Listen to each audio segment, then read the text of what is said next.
आपका मेष राशि है, मतलब कि आपके मून चार्ट में 1 नंबर लिखा हुआ है। आपका चंद्रमा जो है वो मून में आपका चंद्रमा जो है वो एरीज में बैठा है, मेष में बैठा है, तो आप मेष राशि फल के जातक होंगे। और यह जो ट्रांजिशन मैं बता रहा हूं आपको मून राशि के हिसाब से बता रहा हूं। देखिए, मेष राशि में शनिदेव जो है आपकी कुंडली के कुछ भावों के मालिक होते हैं। आपको पता होगा कुंडली का 10वां घर और 11वां घर, और ये आपकी कुंडली के 12वें भाव में प्रवेश करेंगे। तो इस साल साढ़े साती जो है वो आपके ऊपर लगने वाली है। साढ़े साती का पहला अध्याय आपके ऊपर चल पड़ेगा। यहां से शनि की दृष्टि, शनि जो है आपके दूसरे भाव में, आपके छठे भाव में और आपके 9वें भाव को देखेंगे, जिससे आपकी यात्राओं के योग बनेंगे। विदेश यात्रा और विदेश से लंबे समय तक रहने की इच्छा जो है वो आपकी पूरी हो सकती है। शनि आपको क्लाइंट साइड पर भेज सकता है। इसके साथ ही आपके खर्च बढ़ने के भी योग हैं, क्योंकि शनि की दूसरी दृष्टि आपके दूसरे घर पर, तीसरी दृष्टि दूसरे घर पर पड़ रही है।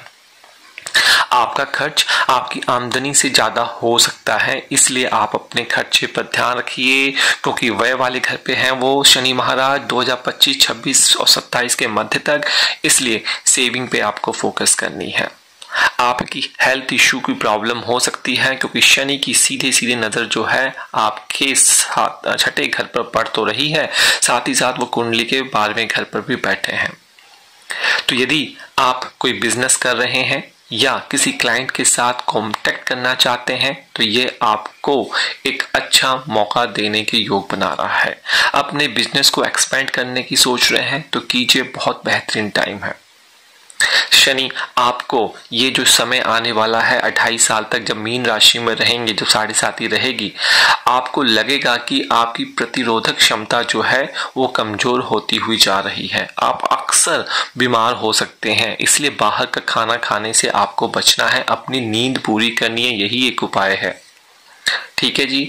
और जब जुलाई से नवंबर के बीच शनि महाराज जो है वक्री अवस्था में आ जाएंगे, मतलब कि रेट्रोग्रेड आ जाएंगे, तो ये जो समस्याएं मैं आपको बता रहा हूं, इन समस्याओं में और अधिक वृद्धि हो सकती है। इसलिए आपका सावधान रहना होगा, मेडिटेशन पर फोकस करना पड़ेगा, क्योंकि साढ़े साती आपकी है, और अपने ऊपर, अपनी बॉडी लैंग्वेज पे आपको फोकस करना पड़ेगा। उपाय यही कर सकते हैं कि आप अपनी नींद को पूरा कीजिए। दूसरी बात, आप हनुमान चालीसा का पाठ कर सकते हैं, शिव जी का पाठ कर सकते हैं। आपके लिए शनि जो है मंगलकारी शनि महाराज आपके द्वादश भाव के भी स्वामी हैं, और वर्तमान समय में आपके दूसरे भाव में प्रवेश करेंगे, पहले घर को छोड़कर। तो भाई आपके साढ़े साती का जो दूसरा फेज था वो तीसरे फेज में शिफ्ट होने वाला है। तो साढ़े साती की पहला दूसरा, जिसमें आपने बहुत कष्ट झेले हैं, इस वाले फेज में अब वो जो समस्याएं हैं वो धीरे धीरे आपका कम होना स्टार्ट करेंगी। तो ये साढ़े साती का अंतिम चरण होगा। तो 2025, 26, 27 में आपको जो प्रॉब्लम आई थी वो धीरे धीरे आप देखेंगे कम होती हुई नजर आ रही है। लेकिन सावधान, साढ़े साती खत्म नहीं हुई है। शनि महाराज आपकी दूसरे घर में बैठकर आपके चौथे घर को तीसरी नजर डालेंगे, अष्टम भाव को आपकी 7वीं नजर, और 11वें एकादश भाव को दृष्टि डालेंगे 10वीं। तो धन संचित करने की आपकी शिक्षा देंगे। आप डिफरेंट तरीके से धन को संचय करते हुए दिखेंगे। शनि आपको कठोर शिक्षा देंगे। किसी प्रकार का धन संचित अगर आप करना चाहते हैं तो आपको कुछ इजाफा करना पड़ेगा अपनी प्रैक्टिकलिटी के ऊपर।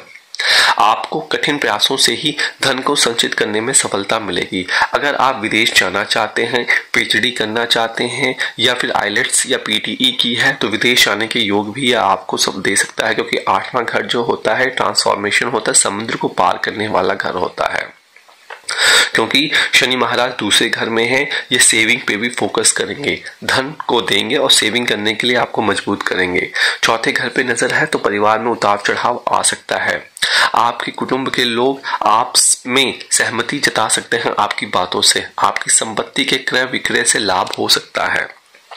अपने स्वास्थ्य को थोड़ा ध्यान आपको रखना होगा। बीपी की समस्या है, डायबिटीज की समस्या है, तो बहुत केयरफुल आपको रहने की आवश्यकता है। आपको क्योंकि दूसरे घर पे जा रहे हैं, दूसरे घर पे गोचर कर रहे हैं, बस कड़वी जबान से बात नहीं करनी, मीठा बोलना आपको सीखना होगा। आपका अष्टम भाव आपकी पत्नी या पति के मांगल्य भाव को देख रहे हैं तो उनको स्वास्थ्य संबंधी समस्याएं हो सकती हैं। अगर आप मेहनत करेंगे, अपनी प्रतिभा को जागृत करेंगे, अपनी हॉबीज को जागृत करेंगे तो आपकी मेहनत से आपकी आमदनी बढ़ोतरी हुई नजर आ रही है। शनि महाराज जुलाई से नवंबर के बीच रेट्रोग्रेड होंगे तो जो चीजें मैंने बताई हैं इन चीजों में असंतुलन हो सकता है। जो समस्याएं 2024 में आपको घेर के रखी थी इन महीनों में आपको फिर से घेर सकती हैं। धन संचय करने में समस्या आपको दे सकता है, खूब मेहनत ये डबल करवा देगा। इसलिए आपको थोड़ा सा पढ़ाई लिखाई पे कुछ किताबें पढ़ना स्टार्ट कीजिए, नॉवल पढ़ना स्टार्ट कीजिए, धार्मिक किताबें पढ़ना स्टार्ट कीजिए। देखिए आपके भाग्य कितना ज्यादा अग्रसित होता है, कितना ज्यादा आगे बढ़ता है। क्योंकि 7.5 खत्म नहीं हुई है। जो उपाय 7.5 के पहले फेज में आप करते आए हैं, दूसरे फेज में करते आए हैं, वही यहाँ पे कीजिए। क्या है? सबसे सिंपल, शनि का दान कर दीजिए या फिर शनि चालीसा का पाठ कीजिए। बहुत बढ़िया। आइए मीन राशिफल की बात करते हैं। अगर आपका चंद्रमा 12 नंबर पर बैठा हुआ है आपके बर्थ चार्ट पे तो शनि महाराज भाई आपके ऊपर जो है पाइसिस में जा रहे हैं। 7.5 का पहला फेज शुरू होने वाला है तो 2025 आपके लिए बहुत ज्यादा एक्टिवेट कर देंगे शनि महाराज, क्योंकि शनि महाराज आपकी ही राशि में डेरा जमाने वाले हैं। मतलब ये आपकी राशि में जो है वो आ जाएंगे। कहां पे? मीन राशि में है, सीधे सीधे लग्न में बैठेंगे। शनि महाराज आपकी कुंडली में आपके 11वें और 12वें भाव के मालिक हैं। उनका 10 नंबर आपके 11वें में, 11वां नंबर आपके 12वें भाव में पड़ती है। यहां से देखिए आपके लग्न में उपस्थित हो जाएंगे, आपकी राशि में ही उपस्थित होंगे तो भाई थोड़ा सा सावधान की आवश्यकता है।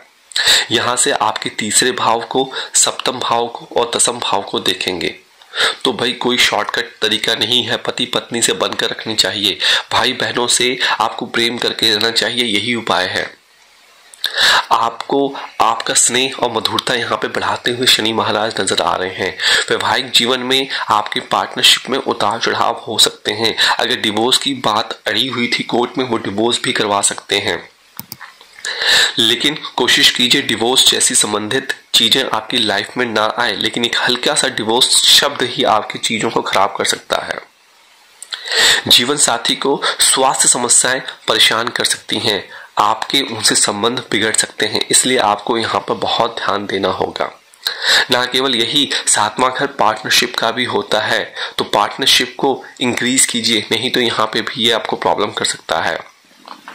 आप इस वक्त 2025, 26, 27 में कुछ नए लोगों के साथ अपने बिजनेस को आगे बढ़ाने की सोचेंगे, लेकिन अपने पुराने जो बिजनेस पार्टनर हैं उनको कॉन्फिडेंस में आपको लेना होगा। ऐसा नहीं है कि आप उनको दरकिनार कर दें, नहीं तो आपका व्यापार में लाभ होने की बजाय, आपको प्रॉफिट होने के बजाय आपको लॉस ही होता हुआ दिखेगा। तो अगर आप अपने बिजनेस में कोई लंबा परियोजनाएं बनाई हैं तो वो कारीगर साबित हो सकती है।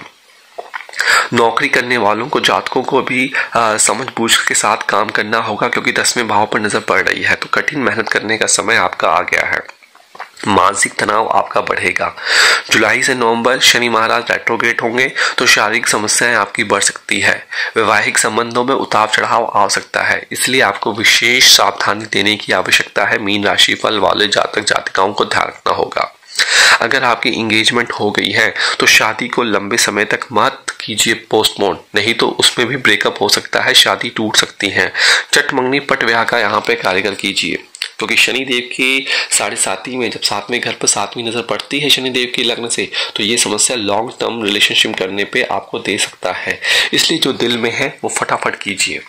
और शनिदेव की 7.5 है तो चूंकि आपको उपाय करना ही होगा। अपना छायादान कीजिए, 1 रुपए का सिक्का आप शनिदेव पे चढ़ाइए, अपने ऊपर वारिए और छायादान कीजिए। तो ये आपका राशिफल है। किसी प्रकार की समस्या हो तो आप डिस्क्रिप्शन बॉक्स देख सकते हैं, हमारी वेबसाइट और ज्योतिष घर की एंड्रॉइड ऐप से आप हमसे कांटेक्ट कर सकते हैं। और पेशेंस बना के रखिए, मैं आपके क्वेश्चनों का जवाब जरूर देता हूं, लेकिन समय आने पर ही आपको मिल पाता है।